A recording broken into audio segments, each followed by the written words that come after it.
हम हार्दिक अभिनंदन और स्वागत करते हैं माननीय श्री राजभूषण चौधरी जी का, केंद्रीय राज्य मंत्री, जल शक्ति मंत्रालय, भारत सरकार।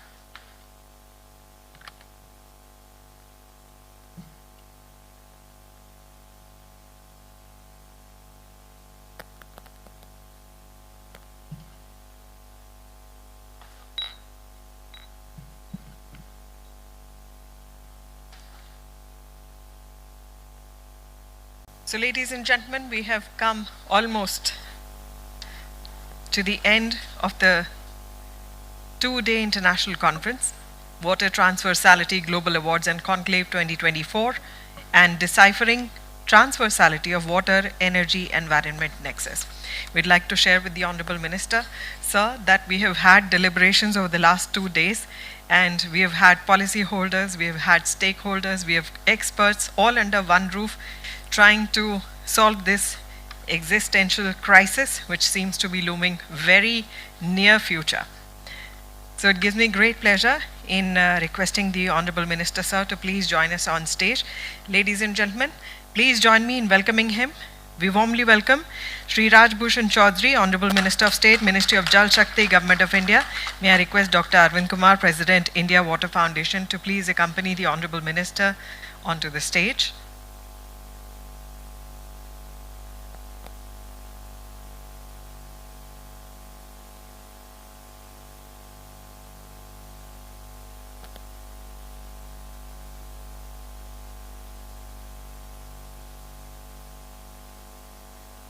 A very warm welcome to the Honorable Minister, sir. Very warm welcome to all the dignitaries, distinguished invitees, all of you who have joined us here today. So, since this is also the valedictory and we will also have the award presentation ceremony in this evening's function, we first start by inviting Dr. Arvind Kumar, President, India Water Foundation, to kindly share his thoughts on this momentous occasion and also welcome the Honorable Minister.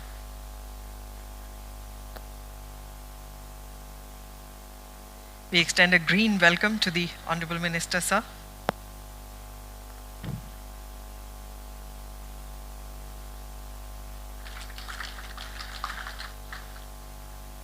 We have just been joined by Shri Amit Ghosh, Additional Secretary, Ministry of Social Justice and Empowerment, Government of India.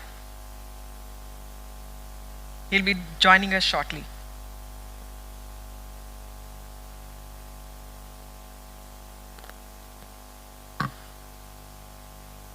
May I now invite Dr. Arvind Kumar, President, India Water Foundation, to kindly articulate his thoughts.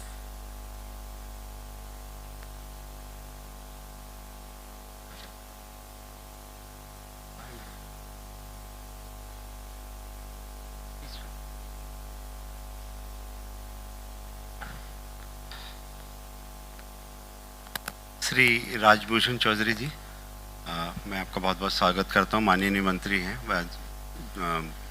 जल शक्ति मंत्रालय में, हम सबके बीच में हैं। 2 दिन जो कार्यक्रम हुआ है उसके बारे में भी मैं अभी आपको बताऊंगा। और ऑलमोस्ट हमने सर करीब 18 सेशन तो इंडिया वाटर फाउंडेशन ने किए इसमें, और करीब 5 सेशन साइडलाइन प्रोग्राम हुए इसमें, और इस करीब 500 पीपल ने इसमें यहाँ पार्टिसिपेशन किया है। और Good evening, everyone. I'll just read the valedictory in front of you, the things which we have been doing for the past 2 days. And so this program was in collaboration with the Ministry of Power, Ministry of Jal Shakti, and Ministry of Social Justice and Empowerment. And we had several knowledge partners for this event: GIZ, IUCN, IHE Delft Institute of Water Education, and GASP, that is Global Alliance for a Sustainable Planet, and UNOPS. And the key themes which were discussed during these 2 days were the water, energy, environment nexus, especially related to water circularity, industrial water use efficiency, ecosystem restoration, decarbonization, net zero targets, green hydrogen production, disaster risk management, renewable energy.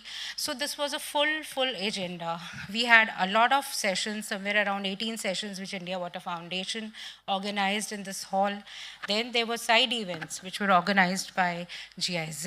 There was a side event by IUCN. There was a side event by ISID, and that is the Institute for Studies on Industrial Development. Then there was a side event by UNOPS. And all of these side events were especially on the nexus topics, on the work they are doing on the ground, how they are collaborating with different agencies like the government, civil society, industry, etc., etc. So the agenda of this does not end with this conference, but it continues along with this. And this is bringing together the global and national leaders, policymakers, and experts from around 30 countries. As interdependencies are deepening, especially in vital sectors like energy, water, and the environment, the urgency for innovative, sustainable, and integrated solutions have never been greater together. These experts, these disasters, water scarcity, sustainable energy issues have been examined by these experts throughout the region, and the challenges at the heart of the nexus. We end this conference with giving away awards, that is to the champions of change in different sectors, people who have made a difference in their community, who have made a difference in their organizations, as students, as youth, as challengers of water champions. So these exemplary contributions to the water energy nexus and also to the related sectors have been, like for example, the Agriculture Department of Bihar has won an award on climate resilient agriculture, which is something all the speakers have spoken about during the 2 days, especially in the last session also, Mr. Singh had also spoken about the same, that it's important we grow the crops which are as per the region's specificity, instead of growing the crops which, like in dry areas, if we grow water guzzling crops. Then there was a book release by Dr. Arvind Kumar, My Friday Musings, which is a compilation of his blogs, which has been posted every Friday through him, through our news channel, that is the Focus Global Reporter, the e-magazine that India Water Foundation brings out. Then we had a very special cover released by the India Post, the Postal Department, to commemorate this event, especially making this event a global theme and taking it together along with the government of India. So the special post, we are really grateful to you for releasing that special cover. And throughout these 2 days, the most important thing that I have noticed is that some of the students who have come here have also presented their parts. They have also recited poems in different side events.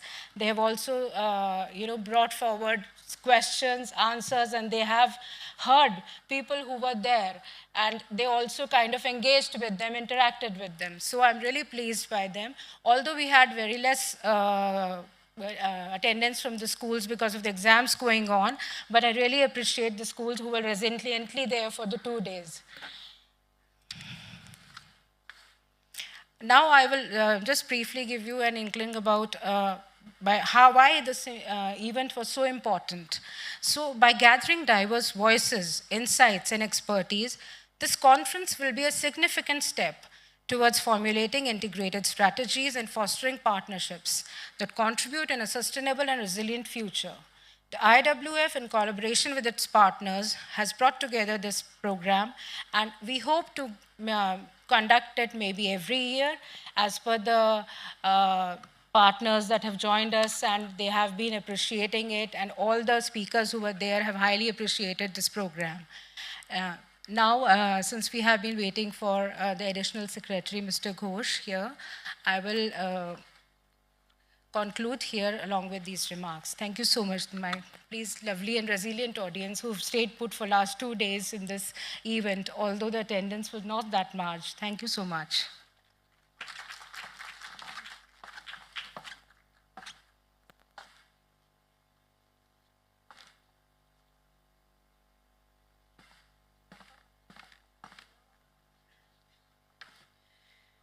Dhanyavad, ma'am. Ladies and gentlemen, as we have already heard that over the last 2 days, we've had deliberations where we've had experts, stakeholders, and of course, some students as well who have come together, have given us fantastic suggestions as to how to conserve water. And when it comes to conserving water, of course, the next generation is very, very important. So with that, I take the pleasure of requesting the Honorable Minister to kindly address the August gathering. मैं माननीय मंत्रीवर से अनुरोध करूंगी कि वे कृपया सभा को संबोधित करें. जोरदार तालियों से स्वागत कीजिए.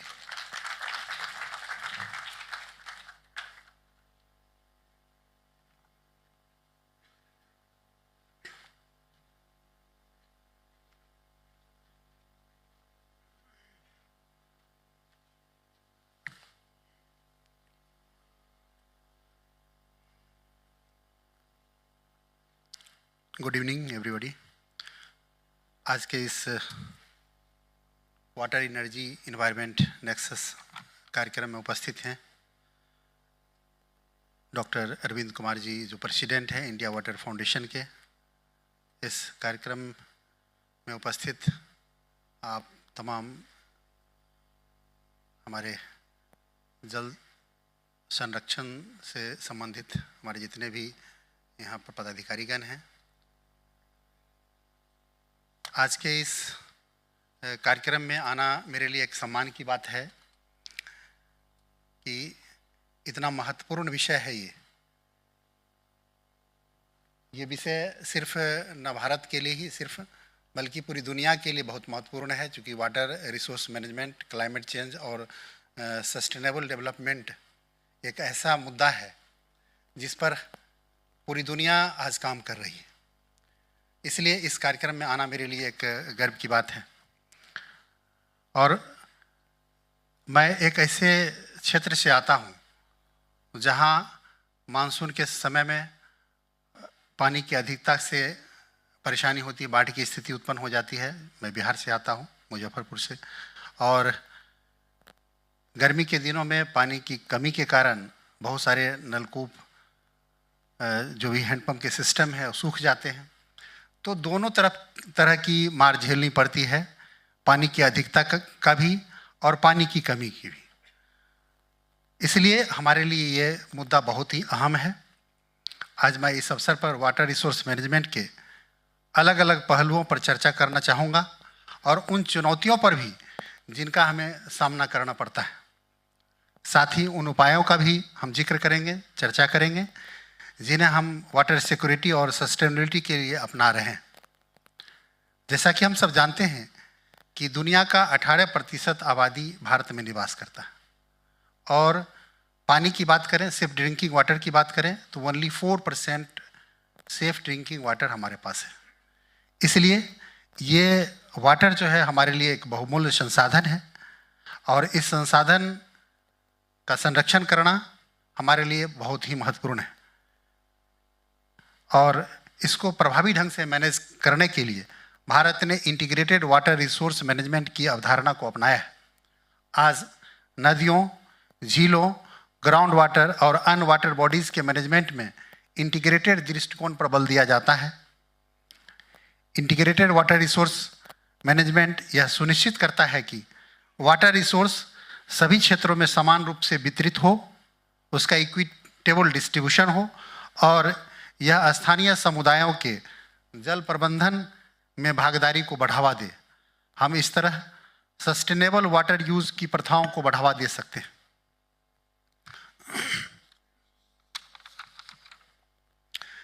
जैसा कि हम सब जानते हैं कि क्लाइमेट चेंज बहुत तेज़ी से हो रहा है, ग्लोबल वार्मिंग हो रहा है, और आज क्लाइमेट चेंज के कुप्रभाव से जहाँ तहाँ इरेगुलर रेनफॉल्स हो रहा है, ग्लोबल वार्मिंग की स्थिति उत्पन्न हो रही है, कहीं बाढ़, कहीं सुखाड़ जैसी स्थिति बढ़ रही है.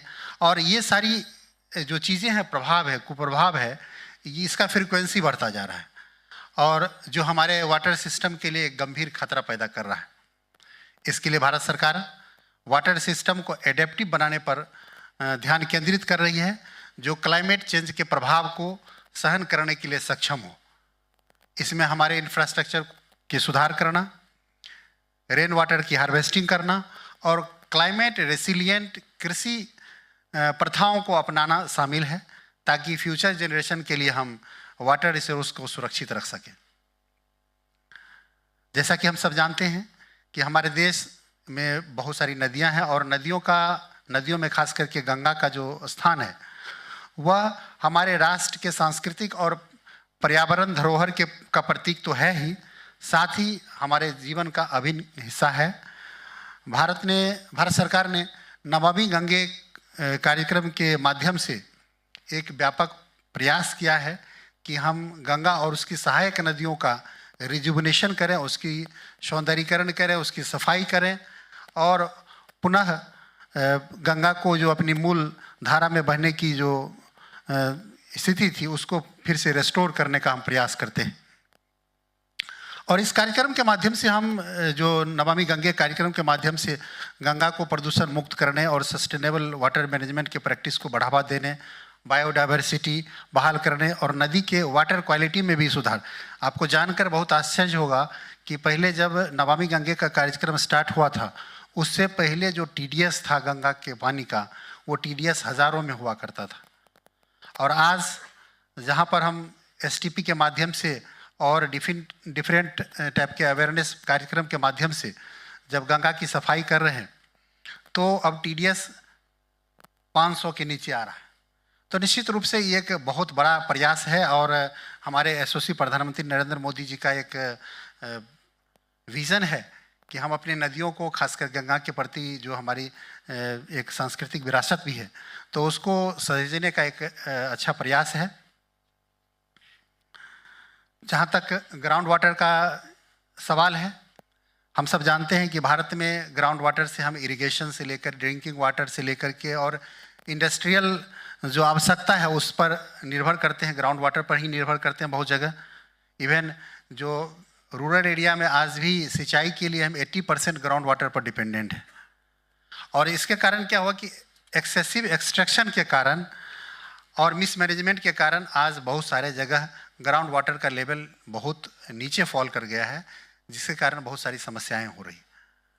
हमारी सरकार ग्राउंड वाटर यूज़ को कंट्रोल करने और सस्टेनेबल वे में मैनेज करने और ग्राउंड वाटर को रिचार्ज करने के लिए अलग अलग तकनीकों को बढ़ावा देने का प्रयास कर रही है, जिससे वाटर यूज इफ़िशियंसी हो और हम एक स्मार्ट तरीके से वाटर का यूज़ करें, ताकि ग्राउंड वाटर का दोहन नहीं हो। ग्राउंड वाटर का जो एक्सट्रैक्शन एक्सेसिव कर रहे हैं बहुत सारे शहरों में, मैंने देखा है खुद झारखंड के कुछ एरिया में अच्छी अच्छी बिल्डिंगें बनी हुई है और लोग औने पौने दाम में बेचने के लिए बाध्य हैं, इसलिए कि पानी नहीं है वहाँ।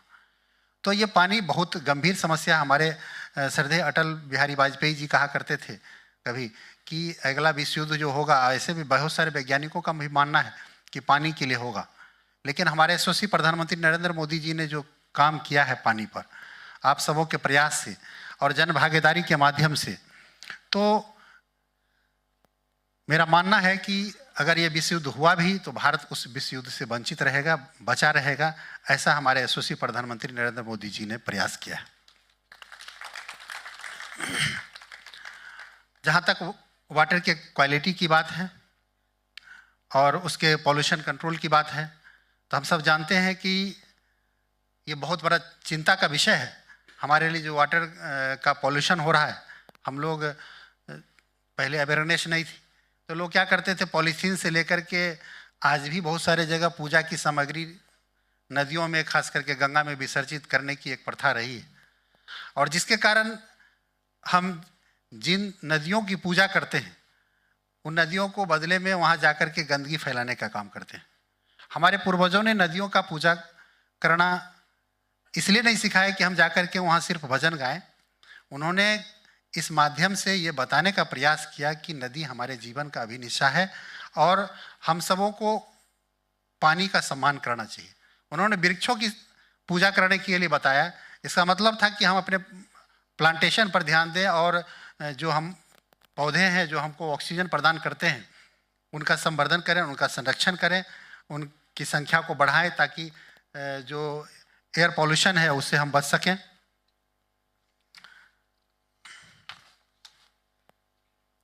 आज हम नमामि गंगे के माध्यम से स्वच्छ गंगा मिशन और स्वच्छ भारत मिशन जैसे बहुत सारे कार्यक्रम हम लोग चला रहे हैं ताकि गंगा के और विभिन्न नदियों के वाटर क्वालिटी में इम्प्रूवमेंट हो, और हो भी रहा है ऐसा। आप सब जानते हैं कि बहुत सारी नदियों का जो सफाई हुआ है उसमें काफ़ी इम्प्रूवमेंट हुआ है। आज थोड़ी बहुत जो समस्या है वो धीरे धीरे अवेयरनेस हम लोग ला करके कर सकते हैं। जहाँ तक रिन्यूएबल एनर्जी और वाटर का आपसी संबंध की बात है, तो वाटर और एनर्जी का एक गहरा संबंध रहा है। रिन्यूएबल एनर्जी विशेष रूप से सोलर और विंड एनर्जी से हम वाटर पंपिंग और सिंचाई के रूप में यूज़ करते हैं, डिसैलिनेशन में भी उसका यूज़ करते हैं, और ये काफ़ी सस्टेनेबल समाधान हमको दे सकता है। इसके बदले वाटर एनर्जी प्रोडक्शन की प्रक्रिया में भी बहुत महत्वपूर्ण भूमिका निभा सकता है। भारत सरकार वाटर मैनेजमेंट में रिन्यूएबल एनर्जी के उपयोग को बढ़ावा देने के लिए इनोवेटिव सॉल्यूशन पर भी काम कर रही है। बहुत सारे ऐसे काम चल रहे हैं। और जहाँ तक वाटर सिक्योरिटी और क्लाइमेट चेंज के भी अच्छे एक गहरे संबंध रहे हैं, इसलिए हम अपने वाटर इंफ्रास्ट्रक्चर को मजबूत करने, डाटा आधारित निर्णय लेने की क्षमता को बढ़ाने और जलवायु प्रेरित परिवर्तनों के प्रति एडेप्टेशन की दिशा में काम कर रहे हैं। हमारे national action plan on climate change योजना में जल सुरक्षा को एक महत्वपूर्ण घटक के रूप में शामिल किया गया है, ताकि जल प्रबंधन प्रणाली भविष्य की हर तरह की चुनौतियों को निपटने में सक्षम हो। भारत में वाटर मैनेजमेंट की जो ट्रेडिशनल टेक्निक्स रही है, जैसे पहले गांव में बावड़ियाँ बनाते थे लोग, और वाटर हार्वेस्टिंग, रेन वाटर का भी हार्वेस्टिंग पहले क्या करते थे लोग, तो अभी भी हमारे ग्रामीण लोगों को थोड़ा सा और उसको अच्छे टेक्निक से बताने की ज़रूरत है। और आज हम इन पारंपरिक प्रथाओं को आधुनिक टेक्नोलॉजी, जैसे कि हम उसको जियोग्राफिकल इंफॉर्मेशन सिस्टम और रिमोट सेंसिंग के साथ मिला रहे हैं, ताकि जल प्रबंधन के लिए एक इनोवेटिव समाधान विकसित किया जा सके। जल सभी प्रकार के विकास के लिए बुनियादी आवश्यकता है, ऐसा हम सब जानते हैं। चाहे वो कृषि की बात हो, इंडस्ट्री की बात हो, एनर्जी प्रोडक्शन की बात हो, यानी कहने का मतलब है कि जल हमारे जीवन के लिए बहुत ही आवश्यक चीज़ है। जल ही जीवन है। भारत सरकार ये बहुत बखूबी जानती है इस बात को, और इसीलिए जल पर बहुत ज़्यादा काम हो रहा है अभी, ताकि हम सस्टेनेबल डेवलपमेंट का जो गोल है, SDG जो है हमारा, उसको प्राप्ति के लिए हम महत्वपूर्ण योगदान दे सकें। हमारी नीतियां और कार्यक्रम जल सुरक्षित भारत निर्माण के लिए केंद्रित हैं, जहां प्रत्येक नागरिक को स्वच्छ और सुरक्षित जल उपलब्ध हो, और जहां जल संसाधनों का सस्टेनेबल उपयोग भविष्य की पीढ़ियों के लिए सुनिश्चित किया जा सके। जहां तक जल प्रबंधन की नीति और उसके फ्रेमवर्क की बात है, तो effective administration and policy framework water resource की लॉन्ग टर्म स्टेबिलिटी सुनिश्चित करने के लिए एक महत्वपूर्ण कदम सरकार ने उठाया है। और भारत की राष्ट्रीय जल नीति जल संसाधन प्रबंधन के समग्र दृष्टिकोण, जल के प्रभावी उपयोग, जल संसाधनों की रक्षा पर जोर देती है। हम जल वेस्टेज को रोकने, इक्विटेबल डिस्ट्रीब्यूशन सुनिश्चित करने और जल प्रबंधन में कम्युनिटी पार्टिसिपेशन को प्रोत्साहित करने के लिए कानूनी और नियामक ढांचे को मजबूत कर रहे हैं। इसी क्रम में भारत के यशस्वी प्रधानमंत्री नरेंद्र मोदी जी ने जल संचय जन भागीदारी कार्यक्रम अभी हाल ही में सितंबर 2024 में स्टार्ट किया है। इसके तहत हम इंफ्रास्ट्रक्चर बिल्डिंग कर रहे हैं, बहुत सारे जगह पॉन्ड्स बना रहे हैं जन भागीदारी के द्वारा।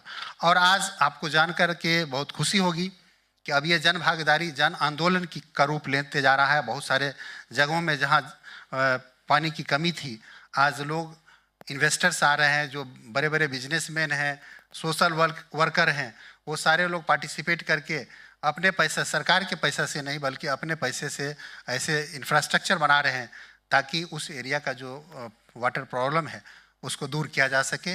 और मेरा मानना है कि अगर कोई बेस्ट गिफ्ट हो सकता है आने वाली पीढ़ी के लिए, तो एक सेफ ड्रिंकिंग वाटर की अवेलेबिलिटी अगर रहे तो निश्चित रूप से हम अपने आने वाली पीढ़ी के लिए एक अच्छा गिफ्ट दे सकते हैं।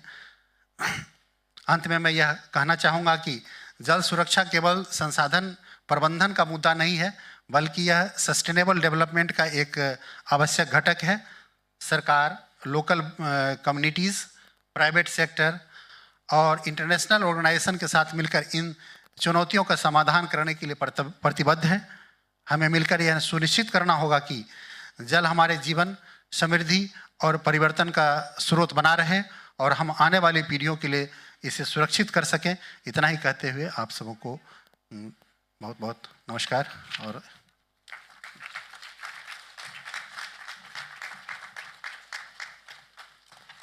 हम माननीय मंत्रीवर के आभारी हैं कि आपने विषय वस्तु का संज्ञान इतनी सहजता और सरलता के साथ लिया। धन्यवाद। और अब मैं आमंत्रित करती हूँ doctor Arvind Kumar, president India Water Foundation, कि वे कृपया इन अवार्ड्स के बारे में हमें थोड़ी सी जानकारी हमारे साथ साझा करें। और and also I request him to give his concluding remarks also.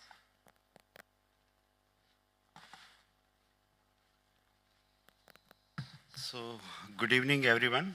Honorable Minister Sir Rajbhushan Chaudhary, Ministry of Jal Shakti. So I giving a honest speech, a vote of thanks, and to end this validity section. We all come to closing moment of the International Conference on Deciphering Transversity of Water, Energy, Environment Nexus. Now we move towards Water Transversity Awards. I stand before you with a deep sense of pride, gratitude, and renewed purpose. For past 2 days, we have shared not just a space, but a collective vision of world where water and lifeblood of our planet is respected and protected and sustainably managed for the benefit of all. First and foremost, let me express my heartfelt congratulations to all the award recipient who will receive. Your contribution to the water management, sustainability and innovation are not just extraordinary, they are transformative. You have turned challenges into opportunity, barriers into bridges, and most importantly, idea into impactful solutions. Today we celebrate your achievements, but let me assure you the legacy of your work extends far beyond this moment. This conclave has been much more than a gathering. It has been a convergence of minds, a melting pot of ideas and beacon of hope. We have explored the intersections of water with technology, energy, health, and environmental sustainability. We have deliberated on challenges ranges from inequality, inclusivity, to the growing pressures of urbanization and climate change. Most importantly, we have reaffirmed our shared commitment to safeguarding this most vital resource for generation to come. As we close, I would like to reflect on these 3 key takeaways. Collaboration on the foundation of progress. First, this conclave have demonstrated that no single entity, nation, or organization can tackle the water crisis alone. Our collective efforts, bringing together governments, international organizations, researchers, and civil society, are not just valuable, they are indispensable. Together, we can create a blueprint for how multi-stakeholder partnerships can drive impactful action. The second, the innovation as a catalyst for change. The innovation solutions showcased here have been nothing short of inspiring, from leveraging advanced technologies to designing community-led initiatives. We have seen how ingenuity can address the most complex challenges. Let us continue to nurture and scale 3 ideas, ensured that they reach those who need them most. The third important thing, action is a measure of commitment. Ideas cannot be, action are like rivers without flow. As we leave this conclave, let us remind ourselves that the real work begins now. The plan we have discussed and commitments we made and the partnerships we have forged must translate into measurable outcomes. Our planet demands no less, and the future generation depend on it. I want to express my deepest gratitude to the organizations, teams, collaboration partners, GAIL, India, Indian Oil, Oil India, HPCL, BPCL, Dance Energy, Ondita, Medicare, Webcos, DFFCL. I also thank all the knowledge partners, Global Alliance for Sustainable Planet, World Water Council, IHE Delft, Institute of Water Education, ICID, ISID, UNOPS, GIZ, IUCN, and Embassy of Israel. We are grateful to the supporting ministries, the Ministry of Jal Shakti, Ministry of Power, and the Ministry of Social Justice and Empowerment of the Government of India. Your dedication and hard work have turned into conclave into a landmark event. We will share the proceedings with the respective ministries as directed by the Honorable Minister. To every participant, whether you contribute by the speaking, presenting, or listening, your engagement has been invaluable. Each of you is a custodian of this mission, and I urge you to carry the momentum of this conclave into your respective fields, communities, and spheres of the influence. As we all, the Water Transparency Award and the conclave, let this not be to be end, but a beginning, a call to action that resonates across boundaries, culture, and disciplines. Together, let's build a future where water is not a source of conflict, but a wellspring of prosperity, equality, sustainability. Thank you for your commitment, your collaboration, your vision. Safe travel, and may meet again soon, not just a color, but so partners unite in vital. Thank you very much, and we will start the award ceremony. Thank you very much.